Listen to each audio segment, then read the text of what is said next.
Mon ami qui écoute actuellement est tout pour toi, Seigneur Dieu.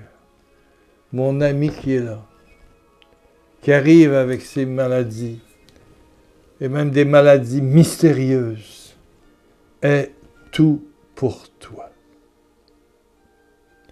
Et je te dis, Seigneur, je suis, moi Pierre Lacroix, tout pour toi. Je suis tout pour toi, Seigneur. Je suis tout pour toi, Seigneur. Bonne journée ou bonne nuit. Merci d'être là. Merci de suivre cette série d'émissions qui dure depuis, nombre d'années maintenant. Plus de 525 productions. Pour te dire l'amour infini de Dieu pour toi. Dieu est amour et l'amour est Dieu. Et son plus grand désir, c'est toi. Et tu peux dire, et je le propose souvent à des gens, 3 fois par jour, un bon 5 minutes, je suis tout pour toi, Seigneur. Je suis tout pour toi. C'est le psaume 139, que je vous invite à lire au complet. Et on y voit bien qu'on est, selon la version, mais on voit qu'on est tout pour Dieu. Je suis tout pour toi. Je suis tout pour toi. Il le prouve en donnant son Fils en croix, en se donnant lui-même à travers son Fils, dans une trinité, une relation parfaite entre le Père, le Fils et le Saint-Esprit. Amen, amen. Je suis tout pour toi. Je suis tout pour toi. Est-ce que tu veux le répéter? Baisse ta tête, ferme tes yeux. Tu peux mettre la main sur ta poitrine, ton cœur, et dire « Je suis tout pour toi, Seigneur. » Bon, tu peux... Là, regarde-moi. Tu peux regarder et penser au ciel. « Je suis tout pour toi, Seigneur. » Mais tu peux penser, et la vérité est différente, tu es le temple du Saint-Esprit. Paul dit « Ce n'est plus moi qui vis, c'est le Christ qui vit en moi. » La demeure de Dieu, c'est ton corps. Et c'est pour ça que dans mon Église catholique et les orthodoxes, peu importe les catholiques libanais, etc., nous avons la Sainte Présence à travers l'Eucharistie. Donc, c'est un corps à corps, c'est quelque chose de très intime. L'hostie devient toi. Tu deviens demeure de Dieu. Par ton baptême, voilà, tu redeviens. Tu es nettoyé. Tu es demeure de Dieu. Voilà, enfant de Dieu. Il y a ton père, il y a ta mère, mais il y a toi. Voilà. Et dans cette expérience de vie, toi qui es demeure de Dieu, toi qui es tout pour Dieu, je suis tout pour toi, Seigneur. Et tu lui parles en dedans de toi, je suis tout pour toi, Seigneur. Je suis tout pour toi, Seigneur. Je suis ton enfant, ton bébé, je suis tout pour toi, Seigneur. Et dans cette expérience de vie qui est la nôtre, il y a des maladies mystérieuses. C'est quoi une maladie mystérieuse? C'est une maladie que les médecins n'arrivent pas à comprendre, à voir les symptômes. Il y a des IRM, il y a des tacos, comme on dit, il y a des rayons X, il y a des analyses de sang, et puis on ne comprend pas. Dans les maladies mystérieuses, il y a les maladies orphelines qu'on appelle des trucs génétiques qui viennent. On ne sait pas d'où ça vient, mais ces maladies-là peuvent être traitées s'ils sont génétiques. Ben, ton père avait, ou ta mère avait de l'arthrite, de l'arthrose, faisait de la pression artérielle, mais, bon, c'est ça. Tu ne viens pas du voisin. Bon. Ça, c'est des maladies connues et qu'on peut traiter. Mais il y a des maladies mystérieuses. Mystérieuses. Et il y a souvent des malédictions sous-jacentes à des maladies mystérieuses. Des gens qui, dans la famille, dans la parenté, dans les voisins, dans les ex. Voilà. Qui t'ont maudit. Dans l'épître de Jacques, dans le Nouveau Testament, il est dit que la bouche peut bénir, soit-elle le bien, ou, là, à partir d'une frustration, d'une jalousie, de l'envie, peut te maudire. Donc, c'est des malédictions. Malédiction. Te maudire. Tu as une malédiction sur toi. Et pendant 15-20 ans, j'ai fait des écoutes partout à travers le monde pour recevoir des gens. Et quand je priais sur eux, et que je priais souvent dans une langue inconnue, la langue du Saint-Esprit, derrière mes paupières, je voyais l'image. Tout a commencé dans un pays d'Afrique lors d'une retraite. Voilà. Et ça a continué. Et j'ai appris à négocier ce charisme de désenvoûtement qui provoque des maladies mystérieuses. Ce n'était pas de l'exorcisme, mais c'était un charisme, je ne sais pas. Je me souviens d'une dame à Paris qui vient me reconduire, là où, après une réunion, qui me reconduit. Et là, devant l'hôtel où j'étais logé, elle me dit, veux-tu prier sur moi? Donc, je prie sur elle et je vois au travers de son cou, là, ici, comme un grand couteau. Un grand couteau. Enfoncé dans sa gorge. Donc, je dis au nom de Jésus, le Tout-Puissant, le Tout-Amour, j'enlève, et je fais le geste, parce que personnellement, je le vois derrière mes paupières, et là, j'ouvre les yeux et je vais à côté de sa gorge et j'enlève le grand couteau, qui est une forme d'envoûtement, de malédiction.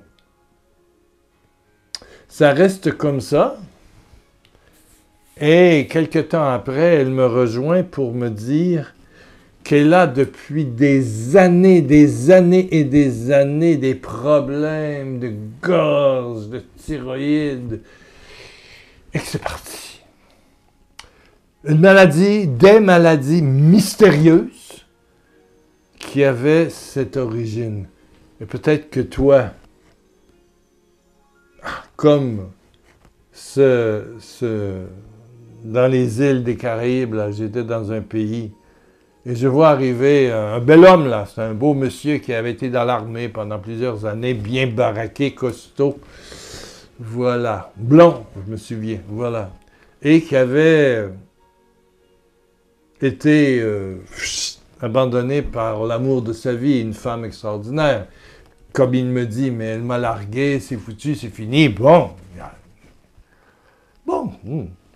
Et là, je prie avec lui parce que sa peine était là, et il ne refréquentait plus personne, il en était malade.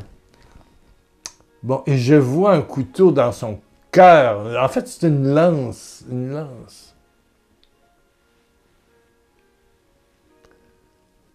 Et je commence à prier pour lui, et je lui dis, je vois une lance, spirituelle.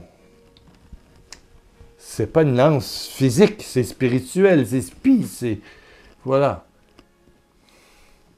Une lance pointue dans le cœur, c'est pas une bénédiction, c'est une malédiction. Et il me partage qu'il avait été maudit avec des cultes qui sont offerts, des gadets des affaires, des kimboiseurs, des charlatans, des marabouts, des féticheurs, des sorciers, il y en a partout de ça. Voilà. Qui vont amplifier ta haine et amplifier l'envoûtement. C'est des amplificateurs, mais tout part de la peine, de la jalousie, de l'envie, de la méchanceté, du sentiment de rancœur d'une personne. Alors c'est amplifié par les sorciers. Voilà. Et donc, j'ai enlevé. Et quel beau témoignage j'ai eu par la suite, où un petit mot m'a dit « J'ai retrouvé l'amour ». Non pas avec cette personne-là, mais avec quelqu'un d'autre. Son cœur était comme enfermé, cadenassé, incapable de relation. Voilà. Ça, c'est des maladies mystérieuses. Des maladies mystérieuses. Il y a aussi des maladies mystérieuses, mais qui ont comme but, que Dieu permet. Ce n'est pas le fruit de l'envoûtement. Que Dieu permet pour te garder dans l'humilité et faire passer sa puissance glorieuse par toi, par des dons et des charismes. Et c'est toute l'aventure de Paul qui a prié 3 fois l'Éternel pour dire « Enlève-moi cette épine ». Puis il dit « L'épine de Satan ». Il le prend pour une malédiction, mais Dieu dit « Paul, ma grâce te suffit. » Te suffit. Il ne va pas guérir l'épine. Ma grâce te suffit.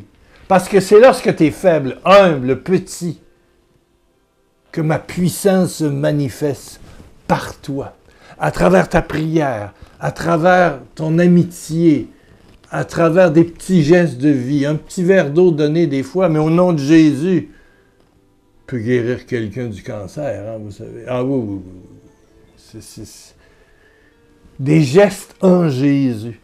Mais ça, c'est faux. Donc, ta pauvreté devient lieu de puissance divine, de puissance miraculeuse. Amen. Amen. Juste ça. Donc, dans les maladies mystérieuses, il y en a qui viennent d'envoûtement, il y en a qui sont là, wow, bon, c'est génétique, la science ne comprend pas encore, c'est pas de l'envoûtement, voilà. Mais tout cela peut se transformer en lieu de puissance divine. Et c'est ça que je veux te dire. Je n'ai jamais à distance fait un ministère de délivrance dans ce charisme que Dieu m'a prêté. Voilà, c'est un don de Dieu qui est arrivé en 2002 ou 2003, lorsque j'étais dans un voyage en Afrique et que j'ai exercé jusqu'à le dernier voyage à Paris. J'ai donné la communion. Ouais. Okay, oui. Communauté du Padre Pio, c'est ça. Et le prêtre qui était là m'a dit, il donne la communion, il y a beaucoup de gens, bon. Puis à chaque fois que je disais le corps du Christ, je regardais la personne et je voyais sa peine. J'ai pleuré, et ceux qui étaient là, vous le savez. Et même des fois, j'ai donné 2 hosties parce que quelqu'un était tellement envahi par une deuxième personne, j'ai dit, communie. Mais là, je ne donne pas dans les mains, je donne dans la bouche. 2 hosties pour toi et pour la personne que tu portes. Il y en a qui ont pleuré, et moi j'ai pleuré. C'est un don assez particulier, qui n'est pas un don humain, c'est un don spirituel. Pourquoi m'arrive tant de maladies depuis 4-5 ans? Ben c'est peut-être pour ça aussi. Hein? C'est pour que je devienne un instrument au service de Dieu. Et je lui dis merci, merci, merci. Alléluia. Il y en a des petites actuellement, je ne le cache pas. C'est peut-être des épines de Satan. Mais attention, ça me rend petit, humble, fatigué, oui. Obligé d'aller voir plein de médecins, de voir tout ça. Mais je sais que toi, qui es tout pour Dieu, tu vas vivre une grande bénédiction. Alors, baisse ta tête, ferme tes yeux, mais ne me regarde plus. Ne regarde pas ton téléphone, ton ordinateur, ta tablette. Ferme tes yeux. Tu peux joindre tes mains et les mettre sur ta poitrine. Voilà. Voilà. Comme si Dieu venait étreindre son bébé d'amour. Et dit avec moi, je suis tout pour toi, Seigneur. Je suis tout pour toi, Seigneur.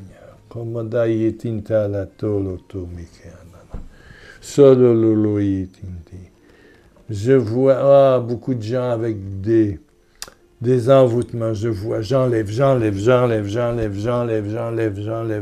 Au nom de Jésus, dans la gloire du ressuscité, dans la puissance d'amour du Père, la toute puissance miraculeuse. Allez, brûlez tous au feu de Dieu. Maintenant, je vous l'ordonne au nom de Jésus-Christ, le roi de l'univers, celui qui vous a conçu, qui a tout conçu, qui a toute autorité. La victoire. Sa victoire. Allez, dégagez. Et brûlez au feu de Dieu. Brûlez. Jusqu'à temps que tu aies piétiné tous les ennemis. C'est piétiné, brûlé par Jésus. Alléluia.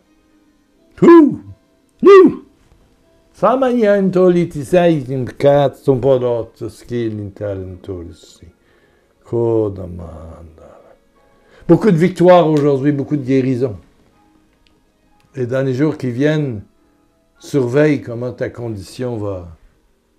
Et laisse un petit commentaire en bas ici de l'image, un petit témoignage, une intention de prière, un commentaire, juste en bas ici. Il y a aussi un petit pouce en l'air, tu peux cliquer dessus, t'abonner, mettre la cloche pour qu'on t'avertisse qu'il y a une nouvelle vidéo. Il y a peut-être juste une par semaine, mais on va revenir bientôt à 2, peut-être à 3. Question de santé, de mon côté. Mais chose certaine, quand je viens vous voir, quand je fais un tournage, c'est parce que je le sens. Ouais. Je le sens. Depuis plusieurs jours, je sens. Voilà. Je suis tout pour toi. Le psaume 139. On va le lire. 139. Ben, un million de gros bisous de Jésus. Et plus que ça, par en dedans de toi, une étreinte chaude. Une étreinte amoureuse, une étreinte qui libère et qui fait sortir toutes ces malédictions envoyées consciemment ou inconsciemment par d'autres personnes. Tu es libéré de chaînes. Les chaînes cassent, pètent au nom de Jésus. Alléluia, les masses de plomb sortent de ta tête. Alléluia. Les épines dans les jambes, dans la circulation. Pouf! Allez, tout sort. Au nom de Jésus. Amen. Merci de votre générosité aussi. Merci. Alléluia. En bas, tu as l'adresse pour utiliser PayPal et envoyer une contribution. Merci. Et je rends gloire à Dieu pour tous mes amis français qui sont dans la chaleur extrême actuellement. Ce sera le cas cette semaine pour les Canadiens aussi, les Québécois, à partir de lundi. Voilà, on va monter dans les 30-35 comme vous. On va être frères de chaleur et de canicule. Ça ne durera pas longtemps ici, mais vous l'avez depuis un bout, là. Ouf! Je suis très proche de vous et je sais qu'on regarde moins les vidéos puis YouTube pendant qu'il y a des canicules puis il fait chaud. Ça, c'est évident. Mais si vous connaissez des gens, appelez-les. Puis, écoute donc sur YouTube Pierre Lacroix, là, les maladies mystérieuses. Jusqu'à la fin surtout. Jusqu'à la fin. Un autre million de bisous de Jésus.